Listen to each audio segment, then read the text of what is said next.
and Larson, and welcome to Going In Raw Countdown, the only top 10 countdown show we got right here at youtube.com/Steve and Larson. I like to keep the plug short on Countout. It is a more concise show. Yeah. Keep it short, to the point. However, I do need to mention that we have a new merch store, friendomarket.com. Friendomarket.com. Do you have graphics, Steve? Maybe. That's the wrong graphic. Anyways. Yeah, right here. There you go. Right there. Friendomarket.com. You got the Going In Slayest Pack shirt, postcard, 3 stickers. Best value. It's good value, especially this week. $25. It's on sale. This week, so it normally retails $30. We're retailing at $25 for the amazing Friendo Market launch sale. Yeah. $25, you get this shirt. And it's not just any shirt. It's a silk screened image. It's like a Gildan Ultra Cotton, which is a good sort of a thinner cotton. And then it's not like the heavy shirt. And then it's got a silk screen. So it's like that nice popping image. Everybody can see it from anywhere. Plus you get 3 stickers plus a signed postcard. That's right. All for $25 this week, Great $30 deal. After that.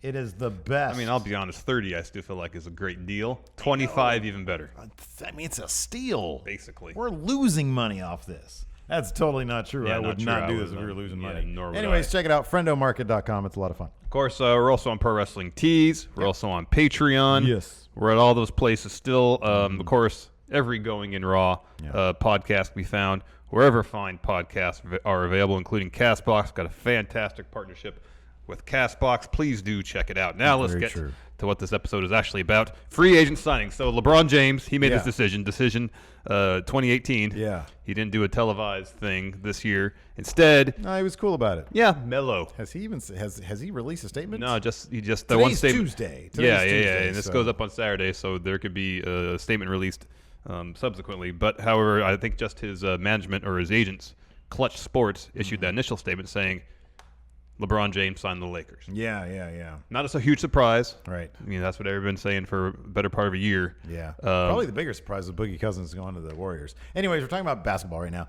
This is about wrestling. And so we figured, why not, in the spirit of free agent signings in the NBA, a game that we both really enjoy looking at anyways. Well, at least the offseason. We like talking about it. Oh, I love talking about basketball offseason. It's my favorite part of the basketball season because all this sort of crazy stuff happens where DeMarcus Cousins signs a 1-year deal for $5 million to go win a ring. Much like wrestling, a lot of the more interesting stuff happens backstage. Exactly. In the off season. So in keeping with that, we decided to take a look at the best and worst free agent signings in the wrestling world in the history of wrestling. This particular video is going to go over the best free agent signings, and the video that we have going on at the same time right now, the worst free agent signings. That's going to be a lot of fun. But let's dig right into this. We're going to praise 10 free agent signings. Number 10. Cody Rhodes. There he is. Cody Rhodes. So let's go back. Oh, sorry. Go ahead. Released, yes, let's go back to May 21st, I believe 2015, where Cody said on Twitter, "Hey, I don't want to be with WWE anymore. I don't want to be Stardust anymore, man. You guys aren't using me right." No, part of his beef is that he has creative ideas. And they weren't being implemented. But that being said, Cody, whenever you gave him anything, he ran with it. Oh, man, he was the best. Always, He always did his utmost to do what was given to him good, well. So the following day, May 22nd, he was officially granted his release. And shortly after that, remember, he posted that picture on Twitter. His bucket list. Yeah, all the things he wanted to do. I think he's checked off a good handful of those. Majority of them, if not all I think of so. them, maybe. He sort of roamed around at first. Yeah, he went to Impact for a spell. He made a point of saying that he wasn't going to sign a contract with anybody at first. Yeah. So, he went to Impact. He went to Ring of Honor. He wrestled at PWG. He wrestled at APW out here at the Bay Area a few times. He really traveled the country and the world. Yeah. I think partly to check off those items on the list he made, get those accomplished. But also, I wonder if he just wanted to see what was out there for him. Oh, that has to be the case. And not just hear it secondhand, but go and explore for himself. See what it was like wrestling in New Japan, what it was like wrestling for Ring of Honor, Impact, APW, all the other countless independent promotions he wrestled for a year and a half or so. I would think understanding that he has a wealth of options in front of him he probably understood that he had the leverage in terms of, well, I don't have to sign anywhere right now, so I want to go out and see what that world's like. He was in WWE for a very long time. Let's see. And the wrestling landscape changed a lot while he was employed by WWE. Big time, yeah. So it's like you never really know what's out there until you get out there and find out. And, once he did, it was obvious that, my goodness, Cody Rhodes, the amount of creativity that this guy has is off the charts. Yeah, as we've seen in last couple of years, pretty much. He has a YouTube channel now, I know he does. So anyways, he kind of was a freelancer, wrestling wherever he wanted until September of last year, where he signed a full-time deal with Ring of Honor, which of course would allow him to wrestle for New Japan too. Right. He's kind of a huge part of Bullet Club. Oh man, he's become like a major focal point of there. I mean, talk about being non-expendable. He has made himself a vital part of the Bullet Club storyline, arguably, well, here in America anyways, the biggest faction in New Japan. And he's made himself center to their plot. He tried to redesign the Bullet Club logo in his own image. Yeah, he did. There we go. In his own image. Yeah. I mean, he's basically tearing the Bullet part. He's like, he's the locker room nightmare, the locker room cancer, if you will, to Bullet Club, because there's basically no Bullet Club anymore. Yeah, I mean, there much. is, but there isn't. In the latest being the Elite, it seems that the Young Bucks might have joined Alpha Club. But I think that's more like a promotion for the Jericho Cruise. I don't know. Yeah, I haven't probably watched it yet. I just heard things and I saw a picture. Ow, that hurt. Well, speaking of All In, though, we should talk about that because that's a huge part. And thanks to the relationships that Cody has forged in Ring of Honor in New Japan, it's given him this opportunity, him and the Young Bucks, to promote their own show, All In, to really show the true strength and power of independent wrestling in America right now. Yes. Yeah.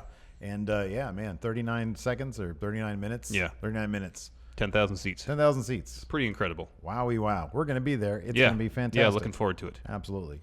Number 9. Rey Mysterio. So, back when WCW got bought by WWF, WWE, there was some people who it seemed like pretty much all the talents had a choice. Either they can accept the buyout and show up on WWE television pretty much right away whenever they wanted to, or not, sit out the duration of their contract, collect the money, and not have to wrestle. Yeah, and accepting a buyout means that you would be making far less money. Yeah, pennies on the dollar probably. Than your original contract with WCW had. WCW, which was actually a contract with Time Warner at that point. Time Warner, yeah, exactly. Yeah. So Rey Mysterio was in the second camp where he decided to sit out the full duration of his contract. He wanted the money. Yeah. Well, don't blame him. No, I don't either. It's probably a pretty handsome deal. Look, man, when somebody says they wanted the money, that's not a bad thing. You need money to get by in this world, man. Especially the kind of money WCW was throwing around. Oh, yeah. Big time. So it wasn't until June 2002 that Mysterio was able to sign with another company. I guess in the interim between WCW's shutdown and his contract expiring, he did wrestle in Mexico just not here in the States. However, in June 2002, Mysterio did sign with the WWE, and he went on to achieve massive success, far greater success than he ever did in WCW. Two times. You know what? And he 2 times, you say, he was a cruiserweight champion. No, right? 2-time world heavyweight champion, 1-time WWE champion, 3-time cruiserweight champion. I thought you were listing his WCW accomplishments. Oh, no. But, I mean, he was very popular in WCW. He was. But he was also one of those guys because he was, this is completely honest, he was one of those guys, if you look at the core of WCW's youth, you had Mysterio, Guerrero, Benoit, Jericho, Big Show. You had all those guys. And if it wasn't for the top guys keeping them all down and not, trying to put the company over, trying to get the young guys over, I mean, would it have mattered in the end? Who knows, given that the people at TNT or the AOL Time Warner merger didn't want to be involved in the wrestling business anyways. People came in, didn't want to be involved in wrestling. Who knows if it even mattered? But for certain, Rey Mysterio was one of those talents. And when he came in, everybody knew he was one of those guys that everybody was waiting for. Yeah. And he came in and, like you said, massive talent, massive success. Hopefully he might even be coming back again. Yeah, I hope so. He's already one of the pre-order bonuses for 2K19 for WWE 2K19. I mean, he was just in this year's Royal Rumble. Looked great. Looked amazing. Looked amazing. Was moving really well. Looked fantastic. So, Rey Mysterio, huge free agent signing back in the WWE. Number 8. AJ Styles. You can almost count him as a huge free agent signing twice. First, I'm happy you were singing the Bullet Club theme there. It hardly seems like it's been this long ago. 2013, he and TNA parted ways. I know. And then he, pretty shortly thereafter, made a massive impact in New Japan. Yes. Signing a contract, debuting April 6th, Invasion Attack. That's also Prince Devitt's last show in New Japan. Oh, yeah. So the day Prince Devitt left New Japan, AJ Styles arrived. So, of course, it was natural for AJ Styles, this huge free agent signing in New Japan, to come in. Of course, Bullet Club, known as the place where the foreigners, the Gaijin, come in and make their mark. He came in, new leader, basically, of Bullet Club, or at least the ace of the Bullet Club. Well, it was weird because when he first showed up, from my understanding, is he was wrestling still in the States more or less full time, would only show up in New Japan for the major shows.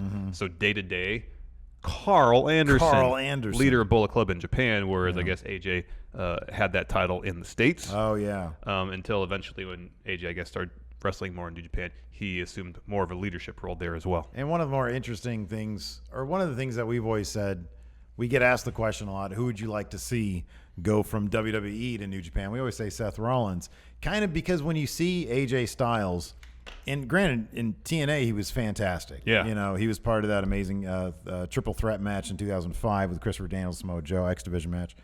And so when he went over to New Japan, you know, it was like, oh my God, doors got blown open on AJ Styles. He was able to wrestle, you know, top names in wrestling, Shinsuke Nakamura, Okada, all sorts of guys. Minoru Suzuki had a great match against Suzuki in the G1.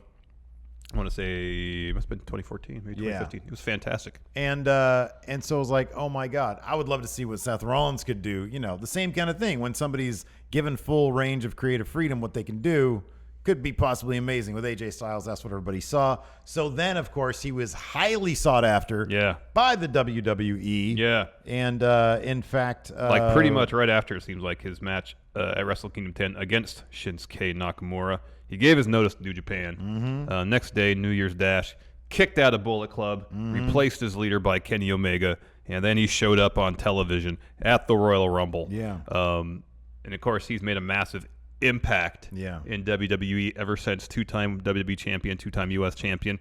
You know, the SmackDown is a house that AJ Styles built. He's the champ that runs the camp. He's arguably top guy in the entire company. Another guy who isn't on this list, but we can piggyback on here, is somebody you just mentioned, Shinsuke Nakamura. Another, and that, I mean, in a way that I'm not going to call it bigger because AJ has made the bigger impact. He came in, didn't go the NXT route, came in through Royal Rumble. I mean, came in directly to the Royal Rumble. But Shinsuke Nakamura, being such a huge New Japan mainstay, the leader of chaos, founder of chaos, you know, he elevated the Intercontinental Championship to above the world title during his time there. At one point, And he was a centerpiece. It would be almost akin to Seth Rollins moving from WWE to New Japan. It would be kind of on the same level, although that's a bigger get for New Japan because WWE is a bigger thing. It'd be probably like someone like Randy Orton. Yeah, in terms of tenure with the company and so on and so forth.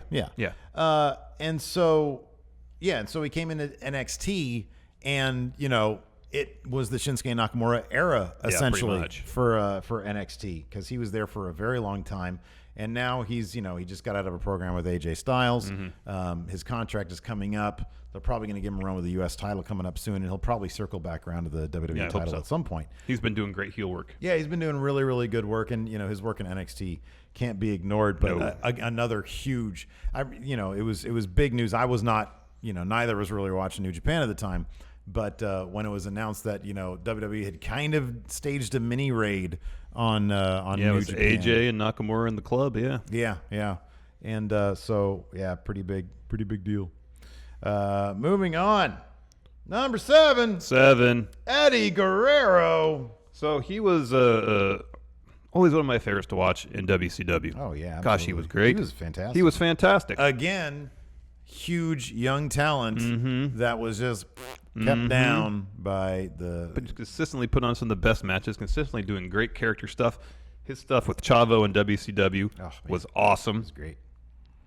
But in late 1999, apparently around the time when Vince Russo was let go as head booker in WCW and Kevin Sullivan replaced him, Eddie asked and was granted his release. Oh, sorry, that was in early 2000. My apologies.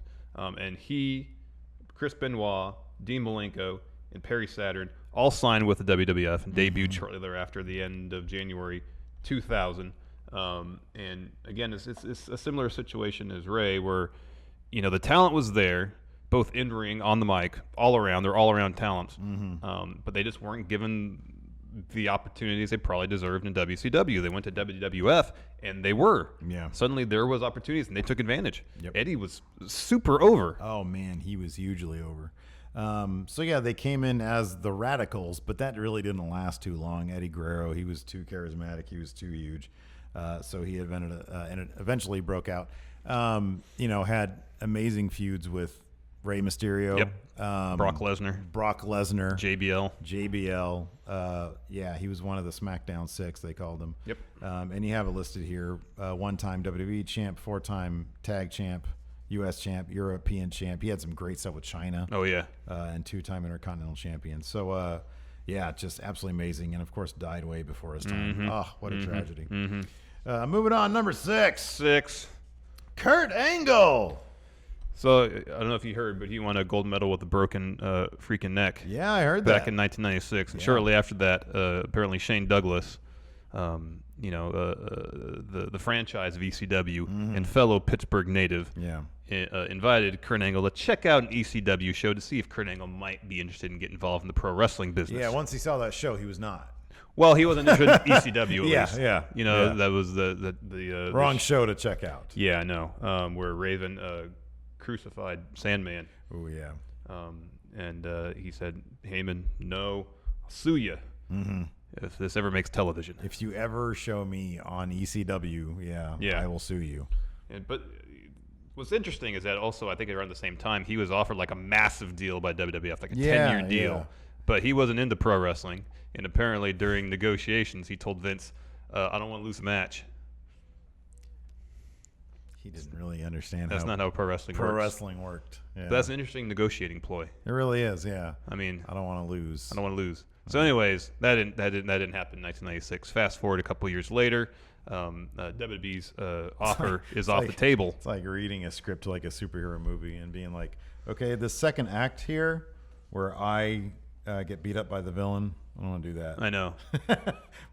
Before I come back and, or like ultimately triumph. Imagine in Superman 2 if the whole second act where Superman loses his powers are just excised from the script. So it's like he has his powers.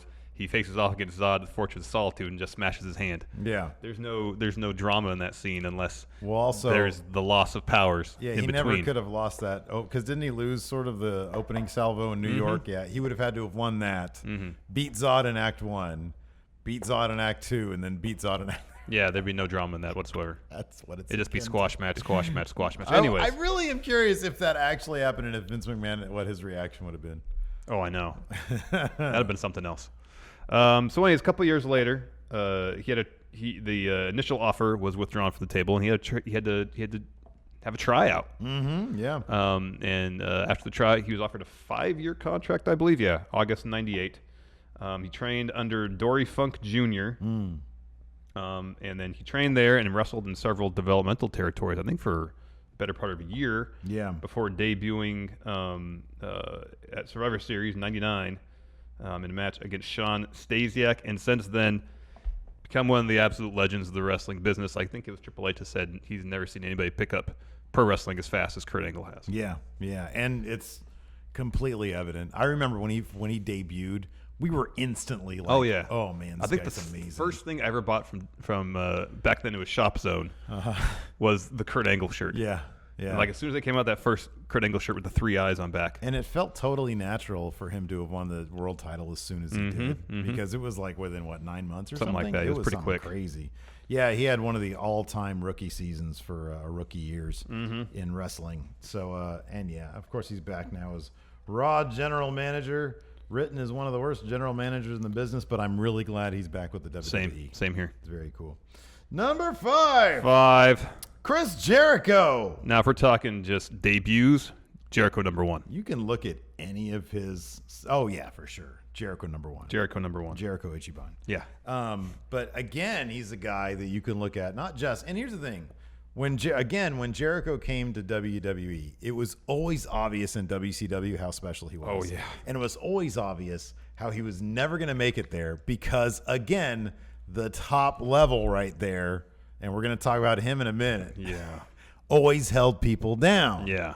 And Jericho is definitely one of them. And he's talked about this endlessly. He's like, he understood that was just the deal.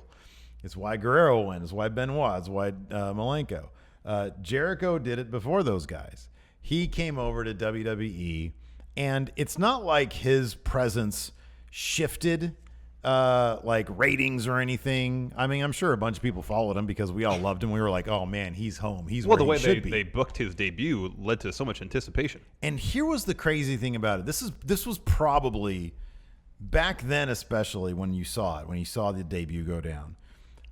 It was the biggest, clearest indication of what the difference is between WWE and WCW. How you're supposed to treat your guys. The guys you know are special.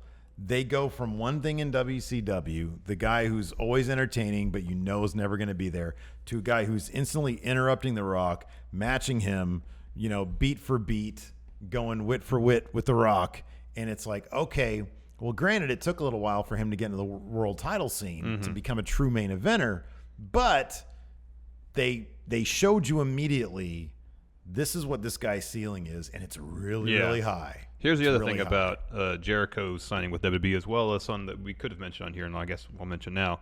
The Big Show is that for so long it was all the signings were going to WCW. Right. Yeah. You had if you go back to even Hogan, but you have Hall, you had Nash, you had a couple years later Bret Hart. All the huge names in WWE were leaving to go to WCW. And now in 1999. The inverse was happening. People were getting fed up with the stuff that was going to WCW and going to WWE thinking, okay, maybe there's more opportunity here for me. And it started with Big Show, and a few months later, Chris Jericho. And it was just interesting around 99 when things started to going seriously the WWE's way. And they started getting this talent influx from WCW. And it's funny how it's funny because there's such a contrast kind of with how they do call-ups these days with NXT. In that when you look at back then, free agent signings, guys coming from WCW, like even take the Big Show. He was granted kind of main event-ish when, during his initial run, if I recall correctly. When he debuted, he won the belt. In WWE. In WWE. But still, when he debuted in WWE, do you remember where it was? It was smack dab in the middle of the main event. Yeah. Austin McMahon. He threw Stone Cold through the cage. Exactly. He comes up and he does that. And so immediately they're looking at him and saying, hey, he might not be there at this moment, but this is what he could be. Expect to see him one day in this role in the main event. And of course, Big Show had a great career. Yeah. And with Jericho the same way. These days it's weird because they have kind of a different take. Like Nakamura comes up, big call up, right? That's sort of the equivalent of a huge free agent signing, right? And what do they do with him? They sort of have him going a few with Dolph Ziggler for 6 months. They keep him on pay-per-view for 6 weeks. Bob Roode comes in, fights Aiden English. Any of these guys, they could have debuted in a main event slot or part of a main event story and then bring him back down. But your first indication, your first impression of that guy is this Mid-Carter. guy could be a main event player. But the way they do it is Mid-Carter. Your first impression is Mid-Carter. Yeah. So it's kind of odd. They used to know exactly how to do Well, they kind of did that with Nakamura when he showed up on SmackDown. It was to interrupt The Miz. Yeah, that's right. Yeah. Big spot. Yeah. Yeah, yeah. But they never went anywhere because Miz went to Raw the next week or 2 weeks afterwards. Yeah. Yeah. Moving on. Number 4. 4. The Outsiders. Hey, yo. Hey, yo. So this was probably, like, in terms of the sea change going... things going WCW's way. Yeah, this was kind of really the start NWO. of it when the NWO began and all started May 27th, 96. Scott Hall shows up on episode of I think it was Nitro, was it? I think it was Nitro. Oh, it was Nitro? Yeah, there was Nitro. When he did the whole Saturday night. Well, I can remember. We did the whole You know who I am, but you don't know why I'm here. Don't know why I'm here. Trying to insinuate that he's still Razor Ramon. Yeah. Ooh. You can't do that legally. No, they got sued. Yep. 2 weeks later, Kevin Nash shows up as his partner, and then they challenge the faces of WCW, Sting, Luger, Macho Man, to a 6-man tag match against the two of them and a mystery partner. Oh, yeah. Of course, we'll talk about that mystery partner later, number 2. Yeah. You often talk about these days about the New Japan cool factor. Oh, yeah. How NWO was super cool. NWO was super cool. And so these guys coming over, it was cool. Yeah. Because they were kind of some of the first guys to really kind of break kayfabe on air and stuff like that. Yeah. Yeah, especially Nash. Like he'd always, like if somebody would have an HBK sign there on the aisle coming down, he would grab it, give a shout out on air and stuff like that. So yeah, they would do that kind of stuff that made it feel like, oh wow, it's kind of real-ish, which was cool. And so, the NWO was cool until Eric Bischoff and Hulk Hogan started to wanted to be motorcycle guys. Yeah, and then exactly. Sold Out happened. Yeah, but anyways, they had huge success there. Obviously, Nash. Outsiders were 6-time tag champions. Nash, 4-time WCW champion. Scott Hall should have been WCW champion at some point, but he was a 2-time U.S. champ and a 1-time TV champion.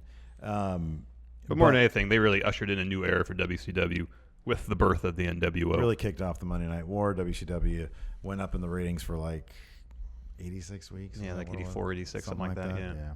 I think Eric Bischoff named his new podcast 86 Weeks. 83. 83? 83. Was that how long the streak was? Must have been. Oh, okay. So I know this podcast is 83 weeks. Oh, okay. Cool. Good for him. Number 3. The Undertaker.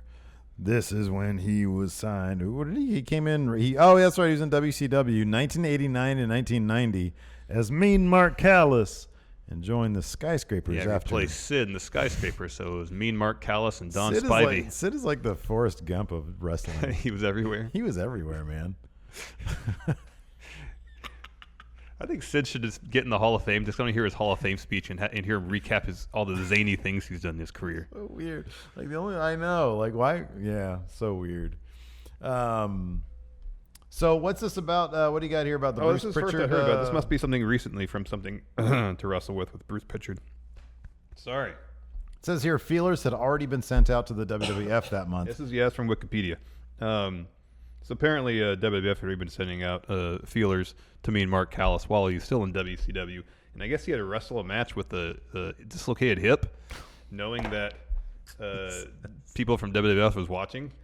And I guess they weren't impressed because no one expressed serious interest. But Pritchard... Why is he grimacing the whole time? I know. Like, is he in character? Why isn't he using his right leg? I know. His busted leg part of his gimmick? Is his gimmick 80-year-old man? I know. But anyways, I guess Pritchard got on Vince, said, hey, go meet with Mean Mark Callis. Yeah. So that happened, and I guess there was a house show in New Jersey. Apparently they got along. Oh, that's good. And then Mean Mark Callis said to WCW, I'm out of here, late August 1990.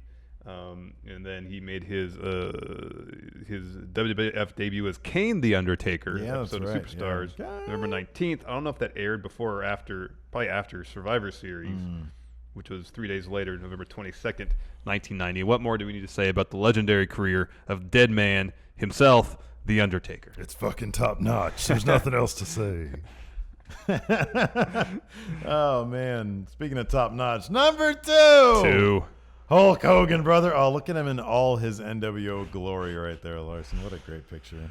All the spotlights are on Air him. guitaring there. Air guitaring and everything.